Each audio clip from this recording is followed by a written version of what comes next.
आप लोगों को मेरी वॉइस क्लियर आ रही है?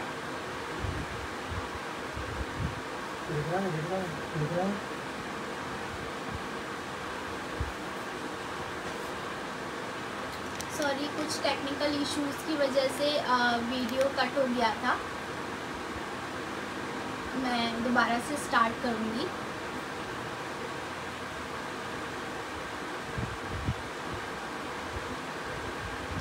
जी, सबसे पहले मैं आप सभी कचेर परिवार के सदस्यों को, जो भी इस ग्रुप से जुड़े हुए हैं और जो भी मेरे परिवारजन हैं, मेरे बड़े जन हैं, मैं उन सभी को सादर प्रणाम करना चाहूँगी, सभी को स्नेह देना चाहूँगी अपना।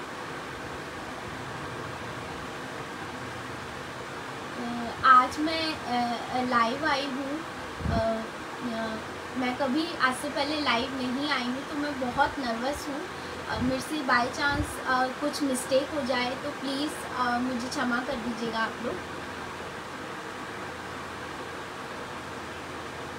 मैं ये कहना चाहती हूँ कि जो राजकिशोर जी हैं और उनके टीम के सदस्य हैं, जिन्होंने मुझे आज लाइव आकर अपनी जर्नी का शेयर करने का मौका दिया है और अपने जैसे लोगों को मोटिवेट करने का मौका दिया है, उसके लिए मैं राजकिशोर जी का और उनसे जुड़े सभी सदस्यों का, जो कचेर परिवार के लिए काम कर रहे हैं, उसके लिए कचेर परिवार को बढ़ाने के लिए, एक कम्युनिटी क्रिएट करने के लिए, उन्हें साथ लाने के लिए जो भी लोग वर्क कर रहे हैं, उन सभी का मैं धन्यवाद करना चाहूँगी कि उन्होंने मुझे यहाँ लाइव आकर अपनी जर्नी शेयर करने का और सभी को मोटिवेट करने का चांस दिया।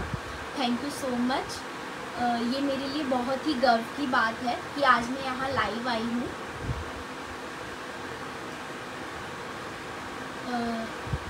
राजकिशोर जी और ये सभी मेंबर्स बहुत अच्छा वर्क कर रहे हैं कि उन्होंने पहले अपने समाज की कोई कम्युनिटी नहीं हुआ करती थी, तो आज वो लोग ट्राई कर रहे हैं कि एक कम्युनिटी क्रिएट हो जाए हमारे सदस्यों की।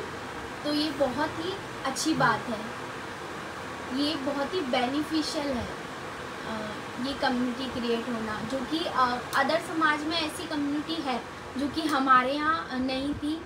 और राजकिशोर जी ये कोशिश कर रहे हैं कि कचेर परिवार की भी एक कम्युनिटी क्रिएट हो जाए, तो ये बहुत ही अच्छा काम कर रहे हैं वो। मैं अप्रिशिएट करती हूँ उनको और तहे दिल से धन्यवाद भी करूँगी उनका।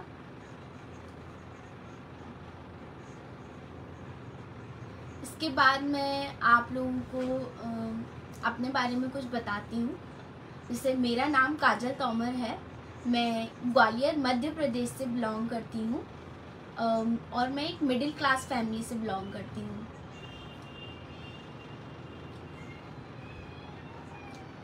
मेरे दादाजी का नाम लेटेड बसंत लाल सिंह तोमर है, जो कि ग्वालियर के ही रहने वाले हैं। और मेरी दादी जी का नाम लेटेड मुन्नी बाई जी है। और मेरे नाना जी का नाम सूबेदार रामाधार सिंह तोमर है, जो कि रीवा से हैं। और मेरी नानी जी का नाम गीता सिंह तोमर है। और मैं भी बेसिकली ग्वालियर से ही बिलोंग करती हूँ, क्योंकि मेरे फादर ग्वालियर के ही हैं, जिनका नाम लक्ष्मण सिंह तोमर है। और मेरी मम्मा का नाम शशि सिंह तोमर है। और हम 2 भाई बहन हैं। मेरा भाई मुझसे छोटा है, जिसका नाम राहुल सिंह तोमर है। वो अभी स्टडीज़ कर रहा है, उसका MBA सेकेंड ईयर चल रहा है, साथ में वो जॉब भी।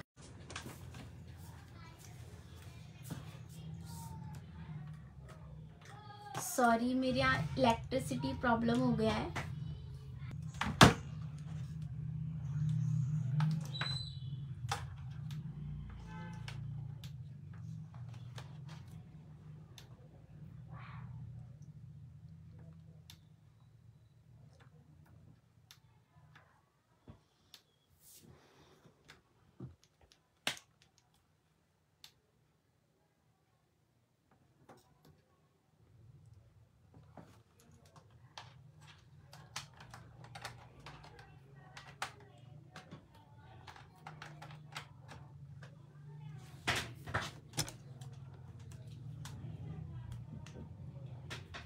सॉरी, इलेक्ट्रिसिटी का थोड़ा प्रॉब्लम हो गया है, लाइट चली गई है। तो मैं आप लोगों को बता रही थी कि मेरे भाई का नाम राहुल तोमर है। वो अभी स्टडीज़ कर रहा है, उसका MBA सेकेंड ईयर चल रहा है, साथ में वो जॉब भी कर रहा है। वो भारत पेट्रोलियम में डिस्ट्रिक्ट इंचार्ज का वर्क कर रहा है। और मैं अपनी बात करूं तो मेरा नाम काजल तोमर है, ये तो आप सभी को पता ही है। सॉरी, मैं बार बार बोल रही हूँ।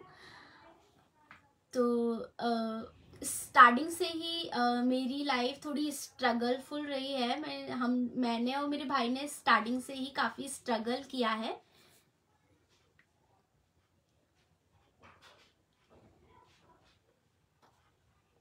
हेलो, अब वॉइस क्लियर आ रहा है ना?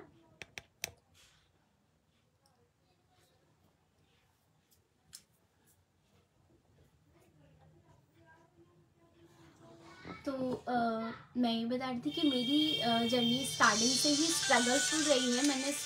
मैंने और मेरे भाई ने स्टार्टिंग से ही स्ट्रगल किया है। जब और हम लोग चालू कर रहा था ना मैं।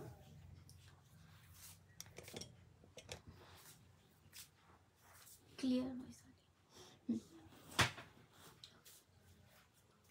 तो मैं आप सभी को बता रही थी कि स्टार्टिंग से ही हम लोगों ने मिडिल क्लास फैमिली होने की वजह से स्टार्टिंग से ही हम लोगों ने स्ट्रगल किया है। और हम लोग मतलब जो भी आज मैंने स्टडीज़ वगैरह की हैं उसमें मेरी जो मम्मा है, मेरी मदर है, उनका बहुत सपोर्ट रहा है। उन्होंने हमारे लिए बहुत स्ट्रगल किया है। स्टार्टिंग से ही वो वर्क करती थी। तो जब से मैं 4-5 साल की थी और मेरा जो भाई है वो एटलीस्ट 2-2.5 साल का रहा होगा, तब से ही हम लोग मतलब स्टार्टिंग से ही अकेले ही रहे हैं। मम्मा काम पे चली जाती थी तो हम लोग खुद से ही करते थे जो भी कुछ करते थे।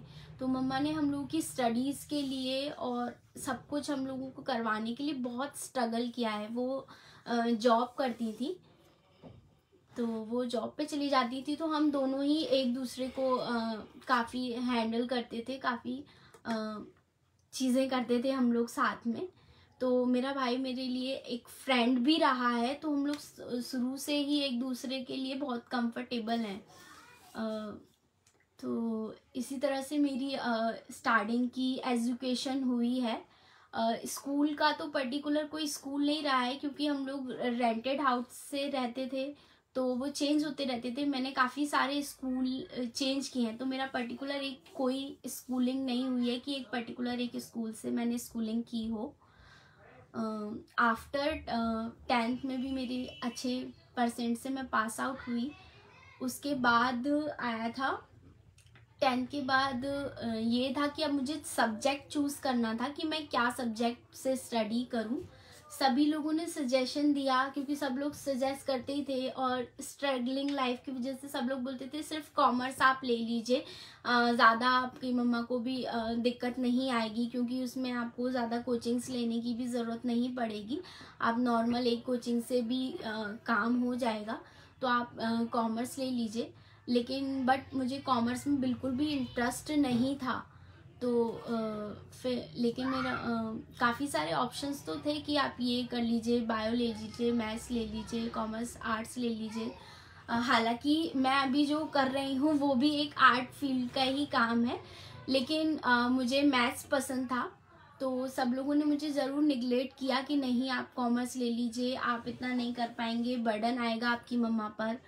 लेकिन मैं नहीं मानी, मुझे मैथ्स बहुत पसंद था। तो मैंने अपने 11th-12th में मैथ्स ही सब्जेक्ट लिया और मैंने मैथ्स काफ़ी अच्छे से स्टडीज़ किया, अच्छे परसेंट गेन किए मैंने 12th में। मैथ्स पास आउट किया। उसके बाद फिर कॉलेज लिया मैंने। कॉलेज में मैंने BSc किया। BSc से मैं पास आउट हूँ, मैथ्स PCM से। देन उस कॉलेज के बाद 12th पास आउट होने के बाद से मेरी जो अभी मैं जिस फील्ड में हूँ डांस, वो जर्नी मेरी 12th के बाद स्टार्ट हुई। स्टार्टिंग से ही मुझे शौक रहा है कि डांस और सिंगिंग का, मुझे स्टार्टिंग से ही शौक रहा है। तो वो मैं स्टार्टिंग से ही सीखना चाहती थी कि मुझे डांस सीखना है, मुझे सिंगिंग करनी है। लेकिन उस टाइम पे इतना नहीं था कि मेरी मम्मा के पास कि वो मुझे ये सारी चीज़ें अफोर्ड करवा पाए, मुझे सिखा पाए ये सारी चीज़ें। तो मैंने काफ़ी वेट किया कि ठीक है, जब मैं खुद से करने लग जाऊंगी अर्निंग, तब मैं जाके सीखूंगी। तो 12th तक तो ये सारी चीज़ें नहीं हो पाई। हालांकि मेरी मम्मा ने मुझे काफ़ी सारी चीज़ें सिखाई हैं। जैसे मैंने कंप्यूटर कोर्स भी किया है, DCA मैंने किया है, मैंने टैली भी किया है। तो वो मम्मा ने मुझे करवाई हैं। और मैंने काफ़ी और भी चीज़ें की हैं। हालांकि मैंने बहुत एडवांस लेवल पे चीज़ें नहीं की हैं। जैसे कि छोटी मोटी चीज़ें हैं जो एक मेरे हिसाब से एक सभी को आनी चाहिए, क्योंकि वो अपने रेगुलर यूज़ की चीज़ें हैं। हालांकि तो मम्मा ने मुझे वो सारी चीज़ें सिखाने की कोशिश की है। उन्होंने मुझे थोड़ा सा सिलाई भी सिखाया, कढ़ाई बुनाई, ये सारी चीज़ें भी सिखाई। हालांकि मैंने ज़्यादा नहीं की ये चीज़ें, 10 दिन 15 दिन 1 महीना, इससे ज़्यादा मैंने ये सारी चीज़ें नहीं सीखी। बट मुझे लगता है मैंने जो भी चीज़ें सीखी हैं वो बहुत मन से और दिल से सीखी हैं। मैंने जितना भी सीखा है अब मैं उसका एडवांस, एक्चुअली आजकल की टेक्नोलॉजी इतनी एडवांस है कि हम यूट्यूब से देख के बहुत कुछ कर सकते हैं, अगर आपको उसका बेसिक आता है।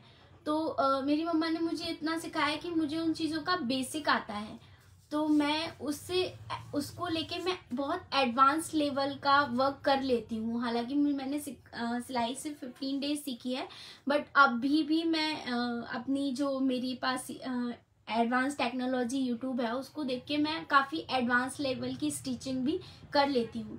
तो मुझे लगता है कि जो मेरे जैसी जनरेशन है वो कुछ भी सीखे, क्योंकि आपके पेरेंट्स आपको यही बोलते हैं कि आप ये भी सीखो, ये भी सीखो, ये भी सीखो, आपको ये भी आना चाहिए। वो अच्छी चीज़ है, आप भले ही कम टाइम के लिए सीखो, लेकिन सब सीखो। आपको हर एक फील्ड का थोड़ा बेसिक आना चाहिए, ताकि आप उसको एडवांस लेवल में कन्वर्ट कर सको। हम उसे एडवांस लेवल में कन्वर्ट कर सकते हैं अगर हम उस चीज़ को दिल से सीखते हैं और अच्छे से अगर हमने सीखा होगा तो हम उसको एडवांस लेवल में ले जा सकते हैं। मेरा ये मानना है। तो मैंने जो भी चीज़ें सीखी उसका मैं आज कहीं ना कहीं मैं यूज़ करती हूँ और बहुत एडवांस लेवल से उसका यूज़ करती हूँ, तो वो मुझे सारी चीज़ें काम आती हैं। जैसे कि मैंने कंप्यूटर कोर्स किया था, तो वो भी मुझे काम आता है। इसके बारे में मैं आपको आगे बताऊंगी। तो जो मेरी डांस की जर्नी है वो मेरी 12th के बाद स्टार्ट हुई। मेरा 12th पास आउट हुआ, उसके बाद मैंने सोचा कि अब मैं थोड़ा सा फ्री हो गई हूँ, मुझे स्कूलिंग नहीं करनी पड़ेगी, तो मैं कुछ वर्क कर सकती हूँ।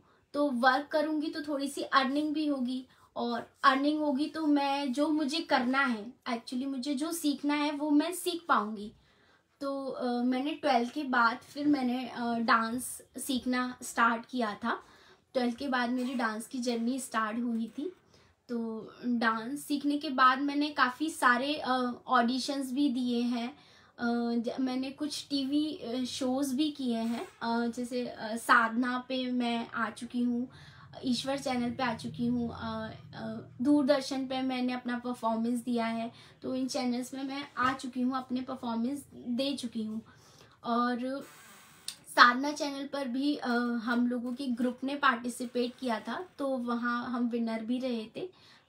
तो फर्स्ट प्राइज़ हम लोगों ने विन किया था वहाँ से। तो यहाँ से मेरी डांस की जर्नी स्टार्ट हुई, मैंने डांस सीखा। तो जो मेरे गुरु थे, मतलब मेरी वॉइस भी स्टार्टिंग से अच्छी रही है, तो मैं सिंगिंग भी करती हूँ। तो उन्होंने मुझे सजेस्ट किया कि आप सिंगिंग भी सीखो। तो उन्होंने मुझे एक गुरु जी के पास भी मतलब बताया उनके बारे में। तो मैंने अपना सिंगिंग भी सीखना स्टार्ट किया। सिंगिंग जब मैंने सीखना स्टार्ट किया तो वहाँ से मुझे थोड़ा सा अर्निंग ऑफ सोर्स भी मिला, क्योंकि कुछ चीज़ें होती हैं जहाँ हम अगर सिंगिंग करते हैं तो आपको अच्छी मतलब अर्निंग होना स्टार्ट हो जाती है। तो मैंने सिंगिंग के थ्रू भी अर्निंग स्टार्ट कर दी। बट कुछ सिचुएशन ऐसी आ जाती हैं जिसकी वजह से, कुछ सिचुएशन ऐसी आ गई थी जिससे मुझे अपना सिंगिंग का करियर तो अपना ड्रॉप करना पड़ा। तो उस टाइम पे मैंने सिंगिंग छोड़ दी थी। अब मैं सिंगिंग नहीं करती हूँ, अब मैं सिर्फ डांस ही करती हूँ। तो अभी मैं अपनी डांस एकेडमी रन कर रही हूँ ग्वालियर में, लियोन डेजर्ट डांस एकेडमी के नाम से। और अभी मैंने इतना अचीव कर लिया है कि ये डांस एकेडमी ग्वालियर में अच्छी एकेडमियों में से एक आती है। मतलब नंबर 1 एकेडमी जो ग्वालियर की हैं वो 3-4 ही हैं, उसकी लिस्ट में आती है ये मेरी एकेडमी जो अभी मैं रन कर रही हूँ। ग्वालियर में ये रॉक्सी पर है, तो वहीं से मैं अपना वर्क करती हूँ। और साथ ही मैं इवेंट मैनेजमेंट का भी वर्क करती हूँ। एक्चुअली इवेंट का वर्क मैंने पहले नहीं सोचा था कि मैं ऐसा भी कुछ करूँगी, और मैंने ये भी नहीं सोचा था कि मैं डांस फील्ड में इतना आगे तक जाऊँगी। ये तो बस होता चला गया कि लोगों ने निगलेक्ट ज़रूर किया कि डांस करके आप क्या करोगे, इसमें तो कुछ भी नहीं है, कुछ नहीं कर पाओगे, आप कब तक डांस करोगे। ये सारी चीज़ें उस टाइम पे देखने को आई थी, क्योंकि लोगों को लगता है डांस से आप कुछ नहीं कर सकते हैं। लेकिन ये वो लोग ये भूल जाते हैं कि डांस भी एक एजुकेशन है, आप उसे एजुकेशन लेवल पे भी कर सकते हो। मैंने भी डांस से पीजी किया हुआ है। बीएससी मैथ्स से पास आउट करने के बाद मैंने जो अपना पीजी किया है वो एमए से किया है, कथक से। मैं पीजी पास आउट हूँ। तो क्योंकि मुझे लगा कि मैं डांस की फील्ड में हूँ तो मुझे इससे रिलेटेड नॉलेज भी होना चाहिए और मेरे पास कुछ डिग्री भी होनी चाहिए, मेरे पास कुछ अथॉरिटी होनी चाहिए कि हाँ मैं इससे सेटिस्फाइड हूँ, मैं डांस मेरा कैरियर है और इससे मैं सेटिस्फाइड हूँ। दैट्स वाई मैंने ना अपने जो पीजी के सब्जेक्ट है उसको स्विच करके मैंने एमए लिया था। एमए से मैंने कथक किया है, तो मैं कथक पास आउट हूँ और मेरे पास 2 साल का डिप्लोमा कोर्स भी है क्लासिकल डांस से, तो मैं इससे सेटिस्फाइड हूँ। तो मैंने सोचा कि जब मैं इस फील्ड में हूँ तो मुझे इसके बारे में प्रॉपर नॉलेज भी होनी चाहिए और मैं एक मेरे पास अथॉरिटी होनी चाहिए इस चीज़ को करने के लिए। तो इसलिए मैंने क्लासिकल को चूज़ किया और फिर मैंने 2 साल का मतलब मैंने अपना पीजी उससे कंप्लीट किया। हालांकि मैं पीएचडी भी करना चाहती थी, बट कोविड की वजह से वो तो नहीं हो पाया, मैं पीजी का फॉर्म नहीं डाल पाई। लेकिन अगर मुझे आगे चांस मिलेगा तो मैं बिल्कुल करूँगी। पीएचडी करने का मैंने सोचा है, तो मैं आगे ज़रूर सोचूंगी कि मैं पीएचडी कर पाऊँ। तो नेक्स्ट मेरी ये जर्नी चल ही रही थी, मैं डांस क्लास रन कर रही थी। मैंने इतना नहीं सोचा था कि मैं इवेंट वगैरह भी करवा पाऊँगी और समाज के लिए भी थोड़ा कुछ काम कर पाऊँगी। लेकिन कुछ सिचुएशंस ऐसी आ जाती हैं जब हम लोगों को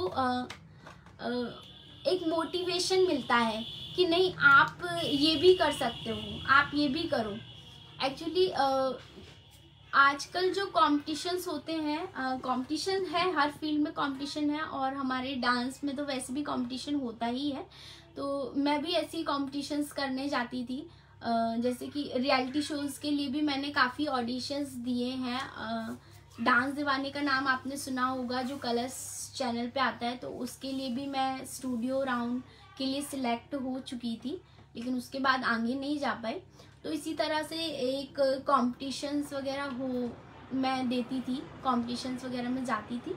लेकिन मैंने वहाँ पे एक चीज़ रियलाइज़ की कि अब थोड़ा सा फेक होने लगी हैं वो सारी चीज़ें। जो भी कॉम्पिटिशन्स होते हैं वहाँ पे ना पहले से फिक्स हो जाती हैं चीज़ें। तो ऐसा मैंने रियलाइज़ किया कि मैं जिस भी कॉम्पिटिशन में जा रही हूँ वहाँ पे पहले से डिसाइडेड है कि किसे जीतना है। ऐसे ही फिर एक आप जानते होंगे 9 दुर्गों में गरबा डांडिया का कार्यक्रम होता है, तो मुझे भी गरबा करना बहुत पसंद है। तो उस टाइम पे मैंने भी पार्टिसिपेट किया था। तो मैंने फर्स्ट टाइम जब पार्टिसिपेट किया था तो मैं विन करी थी। मैंने डायमंड रिंग अचीव करी थी उस टाइम पे। तो मैं गरबा क्वीन का खिताब जीती थी। बट मैंने जब आगे कंटिन्यू किया इस चीज़ को, नेक्स्ट ईयर जब मैंने पार्टिसिपेट किया तो मैंने ये रियलाइज़ किया कि वहाँ पे भी चीज़ें फिक्स होने लगी हैं। वहाँ पे भी ये डिसाइड हो जाता था कि कौन विन करेगा। तो ये सारी चीज़ें मैंने रियलाइज़ की कि हर कॉम्पिटिशन्स जो जितने भी इवेंट्स हो रहे हैं तो वो सारे इवेंट फेक हो रहे हैं। तो मुझे ऐसा लगा कि यार इससे, हेलो, आप लोग मुझे सुन पा रहे हैं? हेलो,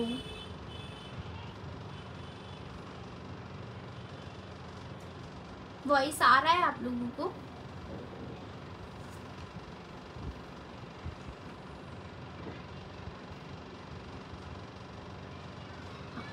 तो मैं ये बता रही थी कि मैंने ये रियलाइज़ किया वहाँ जाकर, कॉम्पिटिशन्स में जाकर, कि चीज़ें फेक होनी चालू हो गई हैं। मतलब जितने भी इवेंट्स जो लोग करवा रहे हैं उनमें पहले से फिक्स है कि किसे जीतना है। तो मैंने सोचा जो रियल टैलेंट है, जो सच में विनर होने का हकदार है, वो कहीं ना कहीं पीछे रह रहा है। कला एकदम से मरती जा रही है।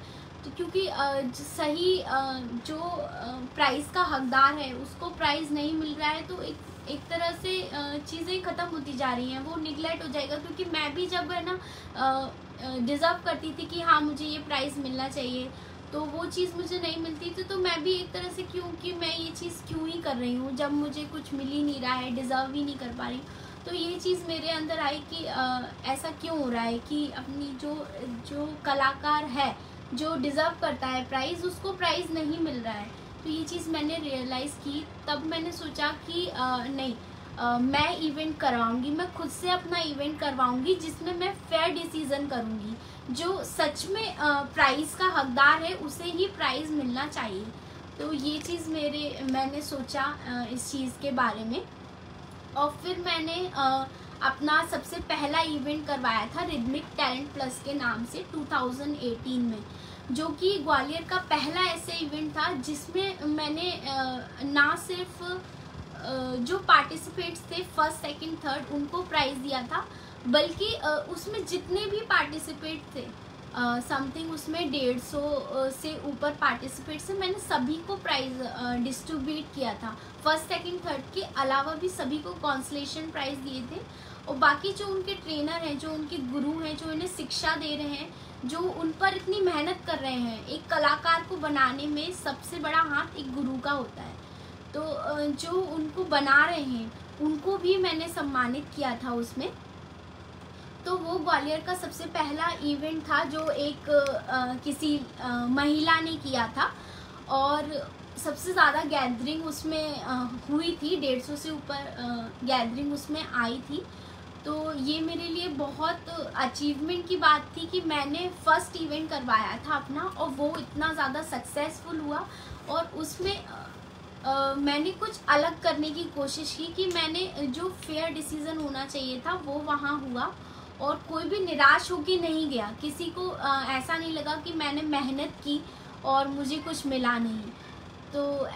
तो ये मेरा इवेंट बहुत अच्छा सक्सेसफुल हुआ। उससे मुझे थोड़ा सा और मोटिवेशन मिला कि मैं आगे भी और इवेंट्स प्लान कर सकती हूँ। तो इस तरह से मेरा फर्स्ट इवेंट बहुत ही अच्छा गया, और मैंने फिर आगे भी और इवेंट्स किए। अभी मैं हर साल अपना एक एनुअल फेस्ट करवाती हूँ, जो कि जून से जुलाई के बीच में होता है, जिसमें मैं महिलाओं को भी ट्रेनिंग देती हूँ फ्री ऑफ कॉस्ट। महिलाओं को, बच्चों को, गर्ल्स को ये मेरी ट्रेनिंग फ्री ऑफ कॉस्ट रहती है। मैं 1 मंथ तक उनको फ्री ऑफ कॉस्ट ट्रेनिंग देती हूँ। फिर एक इवेंट करवाती हूँ उनका फाइनल। तो इसमें भी मुझे काफ़ी लोगों का सपोर्ट मिलता है, और अभी मेरा अच्छा चल रहा है। मैंने सेकंड सीजन भी अभी करवाया, वो भी बहुत अच्छा हुआ। और हर साल मैं गरबा डांडिया भी करवाती हूँ, जिसमें हम लोग डांस के थ्रू माता रानी की आराधना करते हैं। तो वो भी मैं हर बार करवाती हूँ। और जो भी मेरी एक्चुअली मेरे को एक बार नहीं मिला था गरबा डांडिया में प्राइज़। मैंने एक बार तो डायमंड रिंग जीता था, उसके बाद मैंने जब किया था तो मेरे साथ थोड़ी पार्शालिटी हुई थी, वो प्राइज़ किसी और को गया था। तब से ही मेरे मन में था कि नहीं, जिसको प्राइज़ मिलना चाहिए उसको ही मिलना चाहिए, और मैं खुद का ही गरबा डांडिया इवेंट करवाऊँगी।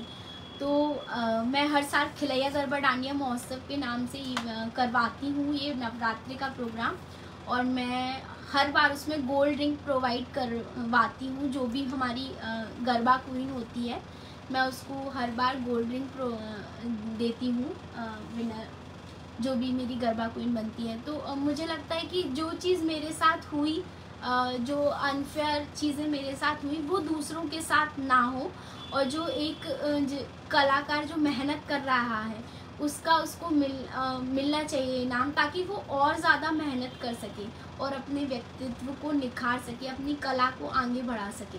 तो इसके लिए मैं प्रयास करती हूँ कि मैं अपनी कला को और बढ़ा सकूँ। आप सभी जानते होंगे डांस एक बहुत अच्छा फॉर्म, मतलब अच्छी चीज़ है जिससे आप फिट भी रहते हैं और आपका माइंड भी अच्छा रहता है, आप फ्री फील करेंगे। मैं ये नहीं कह रही, मैं आप सभी को एक सजेशन देना चाहूँगी कि आप दिन का आधा या 1 घंटा निकालिए और किसी भी आर्ट फील्ड से जुड़िए। आर्ट फील्ड या फिज़िकल एक्टिविटी से आप जुड़िए। ये सिर्फ डांस नहीं हो सकती, ये म्यूज़िक भी हो सकता है, या फिर आप किसी इंस्ट्रूमेंट को बजा सकते हैं, प्ले कर सकते हैं, या फिर आप सिंगिंग कर सकते हैं, या फिर आप योगा कर सकते हैं। जुम्बा भी एक फॉर्म है डांस का ही, जिससे हम फिट रहते हैं, वेट लॉस कर सकते हैं। तो ये सारी चीज़ें आप आधा या 1 घंटा निकाल के आप अपने डेली रूटीन में ऐड करिए। उससे बेनिफिट आपको ये होगा कि आप फर्स्ट तो आप उससे बहुत फिट रहेंगे। मेरे हिसाब से आजकल हम लोग इतने ज़्यादा बिजी हो गए हैं, हम अपनी बॉडी पे बिल्कुल फोकस ही नहीं करते हैं। हमारा वेट गेन हो जाता है, या फिर बहुत सारी डिसीजेस हो जाती हैं हमको, क्योंकि हमारी कोई फिजिकल एक्टिविटी अब बची नहीं है। या तो हमारा सिर्फ खड़े होने का वर्क है, या फिर हमारा सिर्फ बैठे रहने का वर्क है। तो इससे काफ़ी सारी बीमारियां भी हो जाती हैं हमें। तो इसीलिए फ़िज़िकल एक्टिविटी करना बहुत ही ज़्यादा ज़रूरी है। तो आप किसी न किसी फिज़िकल एक्टिविटी से या किसी आर्ट फील्ड से जुड़िए, जिससे आप अपने माइंड को बहुत शांत रख पाएंगे। आपका माइंड बहुत शांत रहेगा किसी भी फिज़िकल एक्टिविटीज़ को करने से, और आप अपने व्यक्तित्व को भी बहुत निखार पाएंगे। जैसे कि डांस को ही ले लूँ, डांस और फिटनेस सेंटर रन करती हूँ मैं, जिसमें तो इसमें एक्सरसाइज, योगा, ये सारी चीज़ें भी रहती हैं। तो इसमें सभी लोग आते हैं। एक्चुअली मेरे अकेडमी में सभी लोग आते हैं, छोटे बच्चों से लेके बड़े बच्चों तक, महिलाएं, गर्ल्स और जेंट्स भी रहते हैं, इसमें बॉयज़ भी रहते हैं। तो ये सभी आते हैं। तो मुझे लगता है कि वो एक्चुअली महिलाओं का ये रहता है कि जो महिलाएं आती हैं वो बहुत फ्री फील करती हैं। एक्चुअली जो वो लोग मुझे बताते हैं, मैं वही शेयर कर रही हूँ आपसे। तो वो लोग मुझे बताते हैं कि वैसे तो हम पूरे दिन वर्किंग में ही रहते हैं, हमें बिल्कुल अपने लिए टाइम नहीं मिलता, लेकिन डांस क्लास हम लोग इसीलिए आते हैं ताकि हम लोग अपने लिए थोड़ा सा टाइम निकाल सकें। तो 1 घंटे आकर हमें ऐसा लगता है कि हम थोड़े से फ्री हो गए हैं। तो मुझे लगता है कि किसी भी फिज़िकल एक्टिविटी से आपका माइंड और बहुत शांत हो जाता है, आप बहुत फ्री फील करेंगे किसी भी फिज़िकल एक्टिविटी को करके। और आर्ट वैसे भी सही बात है सर, डांस करके मुझे तो बहुत खुशी मिलती है, मैं एकदम फ्री हो जाती हूँ, मेरी सारी टेंशन दूर हो जाती हैं। इसीलिए मैंने डांस को चूज़ किया था कि मैं टेंशन फ्री रहूँ। तो डांस के बेनिफिट्स तो काफ़ी सारे हैं, आप उससे फिट रहेंगे, और वैसे भी एक डांसर की एज पता नहीं चलती है। अगर वो योगा टीचर है या फिर कोई भी फिज़िकल एक्टिविटी कर रहा है, तो आपकी एज का to पता चलना नहीं है, ये एक बेनिफिट ज़रूर होता है। और बाकी आप फिट भी रहेंगे डांस करने से। हाँ जी, बिल्कुल। डांस और योगा हम दोनों यह दोनों ही शरीर को बहुत स्वस्थ रखते हैं, ये सही बात है। तो डांस, अब डांस के साथ और भी चीज़ें, डांस में भी काफ़ी सारी चीज़ें होती हैं, जैसे योगा भी होता है, कार्डियो होता है, जुम्बा होता है। तो ये सारी चीज़ें आपके शरीर और मस्तिष्क को स्वस्थ रखने के लिए बहुत इम्पॉर्टेंट है। आप ज़रूर ये सारी चीज़ें ट्राई करिए अपनी डेली रूटीन में। कोई आर्ट फील्ड को ज़रूर आप इंक्लूड करिए ताकि आप अपने व्यक्तित्व को और एनहेंस कर सकें। आप एक बार ट्राई करिए, आप अपने खुद से ही अपने व्यक्तित्व में आप सुधार महसूस करेंगे मेरे अकॉर्डिंग। और मैं जैसे कि मैंने बताया था कि मैं कंप्यूटर कोर्स भी किया है। मैंने आपको बताया कि कोई भी फील्ड हो, आप उसको मन लगा के थोड़े टाइम तक सीखेंगे तो वो कभी ना कभी आपको काम ज़रूर आएगी। जैसे कि मैंने जो डीसीए और कंप्यूटर का कोर्स किया था, टैली किया था, वो मेरे अभी इस काम आती है कि आपने मेरी वीडियोस तो ज़रूर देखी होंगी। तो जो भी मैंने डीसीए में थोड़ा बहुत सीखा था, तो उसके थ्रू मैंने वीडियो एडिटिंग करना सीखा। मैंने वीडियो एडिटिंग करना यूट्यूब से ही सीखा है। तो वो चीज़, वो जो थोड़े से ऑप्शंस थे जो मेरे को कंप्यूटर में मेरे सर ने सिखाए थे, तो उसके थ्रू मैंने वीडियो एडिटिंग करना सीखा। तो वीडियो एडिटिंग आपने ज़रूर देखे होंगे कि मेरा यूट्यूब चैनल भी है। तो मेरे 2 यूट्यूब चैनल्स हैं, एक डांस का है, एक कवर वीडियोस का है। तो मैं दोनों ही मेरे यूट्यूब चैनल्स चल रहे हैं, जिसके लिए मुझे वीडियो एडिटिंग की और आवश्यकता होती है। तो जो मैंने कंप्यूटर कोर्स किया था उसके थ्रू मैंने वीडियो एडिटिंग करना सीखा, क्यों मुझे उसका बेसिक थोड़े से कुछ ऑप्शंस पता थे। तो यूट्यूब से देखकर मैंने वीडियो एडिटिंग करना सीखा। तो मैं बस ये मैं आपको इसलिए बता रही हूँ कि मैं ये बताना चाहती हूँ कि आप कोई भी फील्ड, आप कोई भी एक्टिविटी आप सीखोगे, भले आपको उसका बेसिक आता होगा, तो आपको उसको एडवांस लेवल से कैसे करना है, आपको उस वर्क को एडवांस लेवल तक कैसे ले जाना है, तो ये आप खुद से ही सोच पाओगे। तो इसीलिए आप कुछ जो जितनी भी एक्टिविटीज़ होती हैं, आप उनको सीखिए, जितना भी सीखिए दिल लगाकर सीखिए। वो भविष्य में जाके आपके काम ही आएंगी, आपको कभी ना कभी उसका बेनिफिट ज़रूर होगा। तो इसीलिए आप कुछ ना कुछ एक्टिविटीज़ करते रहिए। बाकी अभी लाइफ इतनी बिजी है कि हम अपने घर से और अपने बिजनेस से, काम से फ्री नहीं रहते हैं, मैं जानती हूँ। पर अगर आप कोई एक्टिविटी करेंगे, एक्टिविटी सीखेंगे, तो आगे जाके आपको उसका बेनिफिट ज़रूर मिलेगा। इसीलिए आप कुछ ना कुछ, सभी से मैं निवेदन करूँगी, कुछ ना कुछ एक्टिविटीज़ आप करते रहिए, कुछ ना कुछ एक्टिविटीज़ सीखते रहिए, और जितना भी सीखिए दिल से सीखिए, ताकि आगे जाके आप उसको और एनहेंस कर सकें। तो यही बताना चाहती थी मैं कि एक्टिविटी सीखने से आपको बेनिफिट ही होगा। जो भी मैंने चीज़ें सीखी वो मुझे कहीं ना कहीं बहुत सपोर्ट करती हैं। जैसे कि मैंने वीडियोस का आपको बताया कि मैं अपने वीडियोस, पोस्टर्स वगैरह कैसे एडिट करना सीखी हूँ। वो मैं सिर्फ इसलिए सीखी हूँ क्योंकि मैंने थोड़ा सा 1 ईयर का कंप्यूटर का कोर्स किया। बोलती रहे।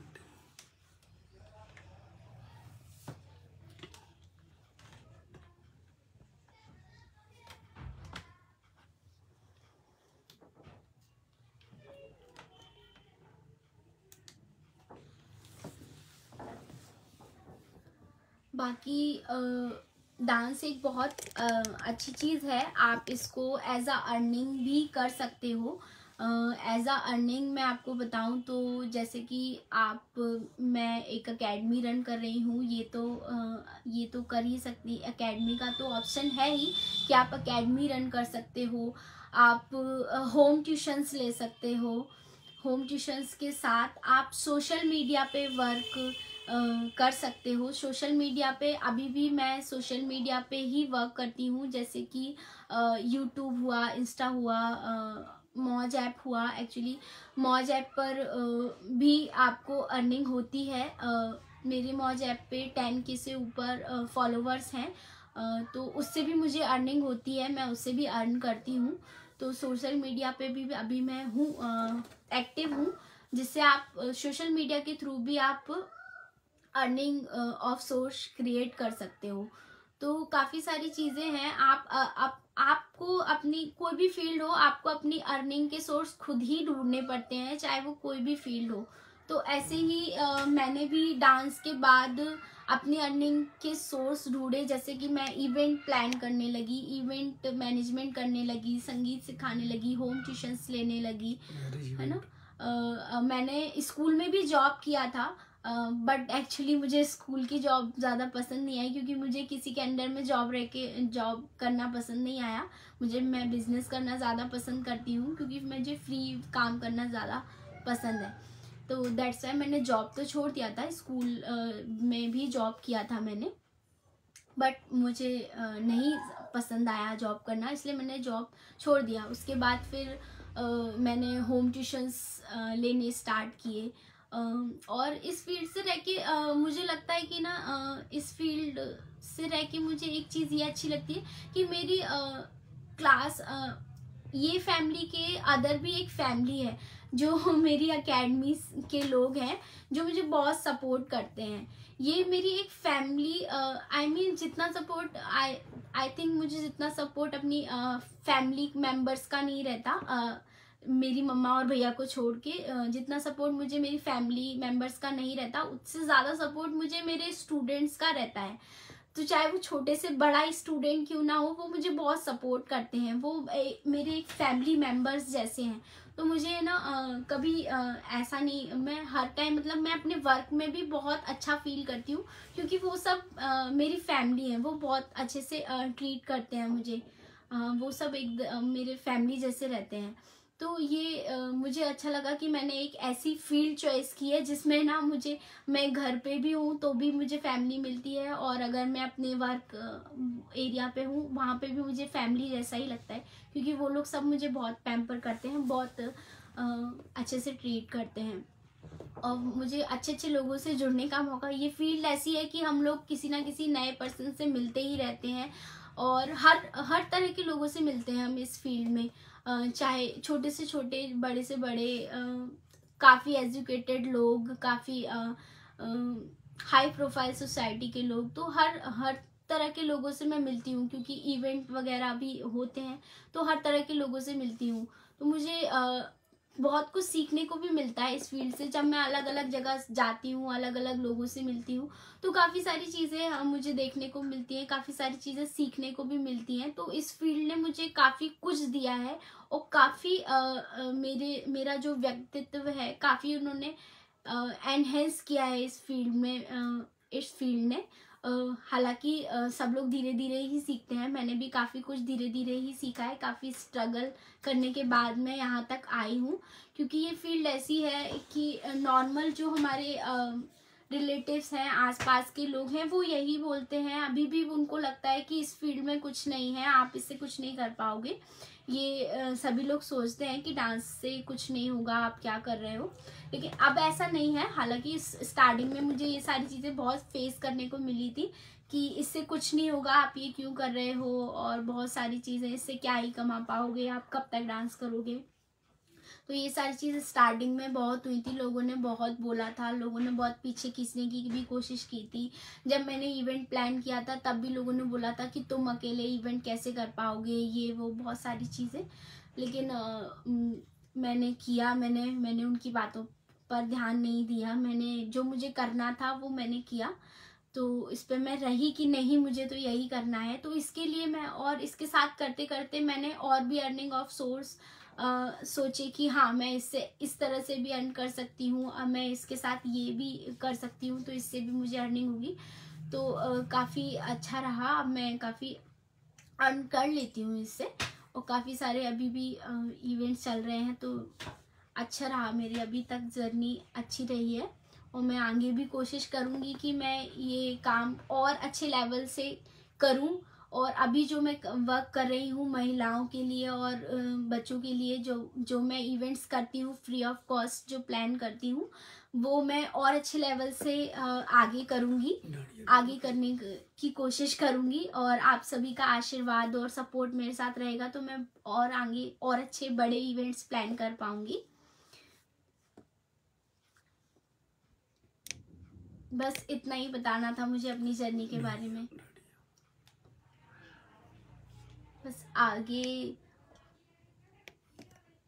अभी और आगे की इवेंट का बताऊं तो अभी मेरा सितंबर में गरबा डांडिया का इवेंट फिर से स्टार्ट हो जाएगा। अभी मैंने जुलाई में ही अपना एनुअल फेस्ट का इवेंट फिनिश किया है और ये 1 मंथ का गैप लेके अब मैं सितंबर में अपना गरबा डांडिया का इवेंट फिर से प्लान करूँगी।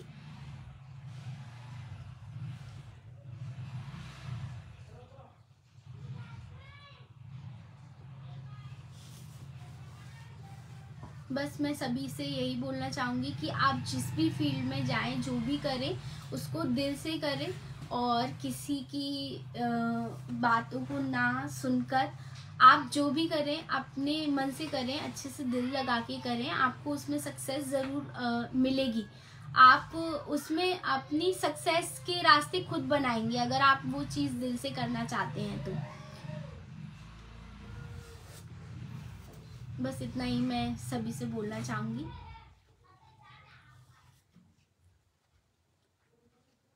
Thank you so much. Thank you